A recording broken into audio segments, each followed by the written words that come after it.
Oh man, so a huge day for Fantom, up almost 15% on the day, leading the recovery. But is this just a dead cat bounce before weaker prices to the downside? I'm going to be sharing you an update on our trade, how well we've been doing on Fantom, as well as what are the next key levels? Will we be able to reach the next level to the upside? Or is it more likely we're going to fall back to the downside? We've got Bitcoin up 4.5%. We've got equity markets up as well. All is looking green, but you need to watch this video through to the very end because I'm going to be sharing good news and some bad news as well. Smash up the like button. Don't forget to subscribe, guys. If you want to trade any of these moves with me, you can do so on BYBIT. Yes, we're in some seriously good profits here on BYBIT, guys. If you traded this move with me on Bitcoin and Fantom, I'll show you the Fantom one first of all. But we showed you this lovely pattern here on Fantom. I'm going to go over to the 5-minute chart because this is the pattern we were monitoring. And as you can see, we had this double bottom pattern and we took the breakout, and the price target was just to get to $24. As you can see, it just roared through. And what ended up happening is Fantom then went and took out the wedge, the larger wedge which we fell out from. We took the trade here and we took the breakout. We got to, and you ran that to $25 roughly. Then you got rejected from the bottom of the wedge. It looked like we were going to come back to $24, but it managed to pick up some support and has really soared past now this wedge pattern. So we're going to look at the key levels. But before we do that, we need to understand what's going on because we've got Bitcoin up 4% too. We traded that one successfully on BYBIT as well, all the way up to our price target now. It's now met 100% of our price target at 21,000. You guys can go back a couple of videos ago and see how we set this trade up, and you can join us to trade these trades using BYBIT. Again, the great platform. You can withdraw up to 2 Bitcoins without any KYC, guys. Absolutely no hassle to use BYBIT. So definitely get yourself set up on BYBIT and trade. Now, what you can see here in the markets is you've got some greenness coming in the market. But if you watch my video from earlier today, I was sharing quite a bearish tonality.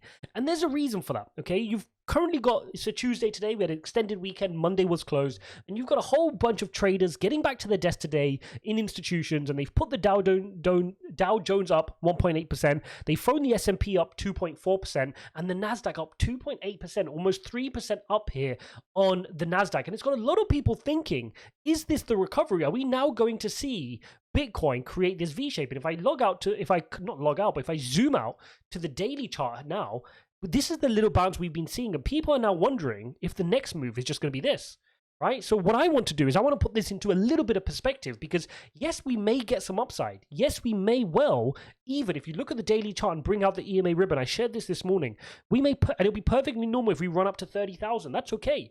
And that's going to be a great opportunity for us to trade. That is no mean feat. When you're buying in at 20,000, 21,000 and being able to get out at 30, those are good trades for us to take, and we won't ignore them, just like we took that trade over the last couple of days. But longer term, I have to remind you that this EMA ribbon is hugely extended. The bears are in huge control. So from a technical perspective, even if we run up to 30, we're not out of the woods just yet, okay, here on the daily chart. So I have to bring that to your attention just to put things into perspective. I don't want people to start FOMOing in and thinking they're not going to get a chance to see Bitcoin at these prices again. We have to be realistic. Now, the other thing worth looking at is if we come down to the 4-hourly chart, this is now where it gets critical. Because as you can see on the 4-hourly chart, what you've got is a situation where we were being pushed down hugely by the bears to the downside. And then the bulls managed to have a bit of a recovery here. You can see this recovery into the EMA ribbon. Think of the EMA ribbon like a cushion. Now, what normally happens thereafter is you get rejected down to the downside.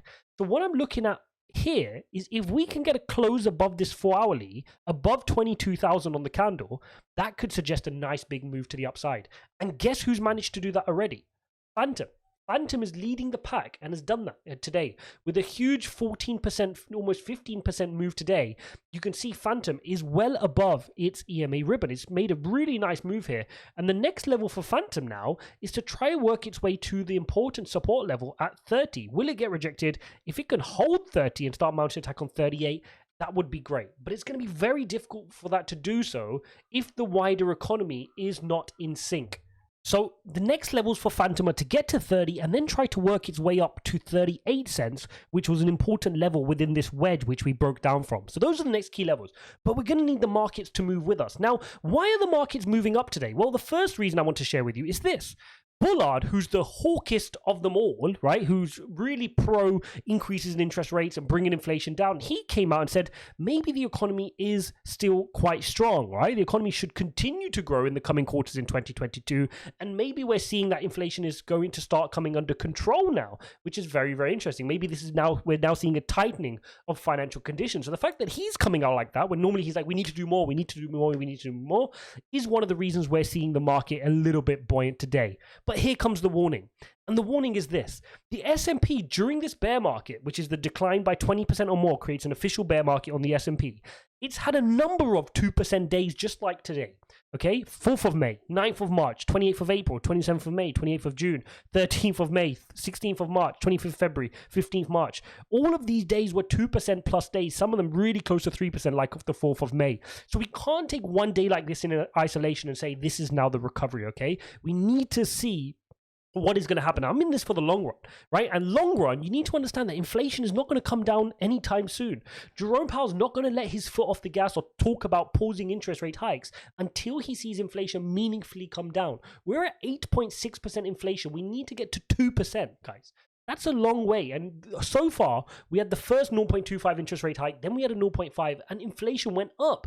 So now we need to say, did this 0.75 rate hike have an effect? Have the other first two rate hikes lagged and now taken effect? And do we see inflation come down at the next reading? So that's going to be the critical thing for us to look at. Now, in the interim, of course, you will get opportunities to trade. Of course, you will get movements in Bitcoin. Like I said, Bitcoin can move back up to 30-ish. You know, all coins can start moving. But longer term, do I think this is now the bottom and suddenly we're going to roar back to the top? That's not where I'm sitting right now, okay, guys? So that's what I wanted to bring out here in this video, is just to make sure we're staying a little bit cautious on what's going on. Now, I'm also going to make a near protocol video, guys. I'm making a near protocol tokenomics video, so make sure you watch out for that later on today. Make sure you're subscribed and you've got the notifications on, otherwise you will not see the notification of it. I'm going to break down whether I'm interested in near protocol and whether it's a good investment and whether it can 100 or even 1,000x from where it is today. As you can see here, on BYBIT here, you can see we're down almost 90% here on near protocol from its $20 high. So again, is this something that I'm interested in? That's going to be in the video later on today. Now, I wanted to touch upon a few important fundamental updates on Fantom as well. It's been a while since we've done some of these. And as you guys know, I flew out to Consensus. I was sat there listening to Michael Kong, the CEO. I met with the team as well, and they announced some really exciting updates. I wanted to just recap this. Shout out to Fantom Daily on Twitter for sharing this in a nice, simple thread for us to walk through here. But Michael Kong announced a few important things. So he announced a few key features of Fantom, which is things we already know, right? We know it's sub-second. We know it's deterministic in terms of its finality. We know it's EVM compatible, which is one of its strengths. It's proof of stake, open source, permissionless. It uses ABFT. Yep, we know this, right? But what's coming up next? Well, we know Fantom R&D. Several significant upgrades have been planned for the short and medium term. We saw SnapSync and the effect that's had on transaction costs already, which is huge. The Fantom virtual machine is something they're working on. We've covered off how they brought in Professor Bernard Scholz, one of the leading minds, according to Andre Cronje as well, into the team. You can watch my interview. I'll link that up somewhere here for you guys to see the breakdown. And also, that's going to have a huge impact once they can move over to their own virtual machine, because the EVM they're currently using has various limitations as well. We then know they're going to change the minimum threshold to 66% of staked tokens. They're going to incentivize more validators. That's one of the kind of criticism of Fantom, is you don't have enough validators. They want to increase that, and they're going to create an incentive program to increase that to 200 to 300. They want to focus on sharding as well, which we know that's a huge thing. We cover that off with near protocol in the video later on, but also it's a big thing for Ethereum.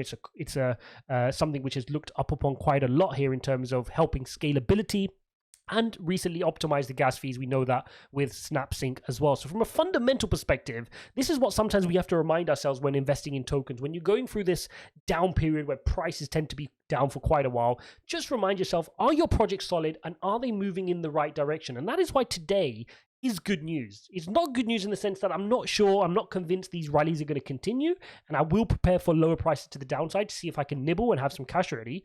But what is good is when you're looking at the market and you're seeing green days like this, where Bitcoin is moving 4% and your favorite altcoins are moving on a multiple, right? You've got Fantom leading the pack today up 14%. It can give you confidence that in a bull market, this is going to be one of the coins that are ready to run. So for me, that should give you, that confidence that, okay, it's ready to run. If your coin is not moving when Bitcoin is up 4%, then you've got something to worry about, right? Unless there's fundamentally something going on, or it's already had its pump and therefore it's just cooling off for a little bit. But if it's just Bitcoin is consistently green on certain days and your coin is not moving, then you need to delve deeper into what's going on project specific. Because remember, if the whole market is down, then you expect it to be red. And I always say that if the whole market is down, there's nothing to be worried about. But the counter to that is, therefore, if the whole market is green, your coin should be green.